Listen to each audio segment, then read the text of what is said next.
Oh, I think at this point it's too soon to tell whether this would be a good news or not for the Uyghur community. Um, because first of all, the Chinese government hasn't provided any information whether Mr. Chen is going to be promoted to a senior position or not, perhaps even joining the Politburo. So all of that is remains to be seen. But if we are to interpret this together with other evidence, like in the past, that there has been some news that, the Chinese government at least trying to make the region or appear to be normal by removing some of the visible repression. And on top of that, the new replacement seems to be somebody who's very well educated, totally the opposite of Mr. Chan. So I am a bit hopeful, but also cautiously hopeful. Well, first of all, I mean, I think right now, like, even if Mr. Chan leaves, um, that doesn't end it here. Like, people like my brother, Akbar Asad, and many other innocent people are in the camps at the moment. And like they are actually suffering from concentration camps, the forced labor factories, as well as so-called prison camps.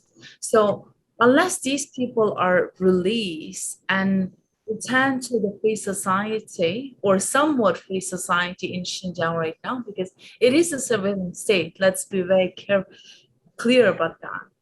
Well, I think the Chinese government has received, huge criticism from both civil society and governments, and as well as individuals. Like, the diaspora community is telling their story to the international community. So we had politicians from the conservative to liberal, like every person in many countries, including countries like Turkey, for example, at some point did speak up as to the repression. I think the Chinese government at this point realized that it has made biggest mistake. They for some reason they were under the impression that because of its economic clout, they can get away with creating surveillance system and putting people in innocent people in the camps. But I think as a result of international criticism, perhaps like now they're trying to find an exit strategy.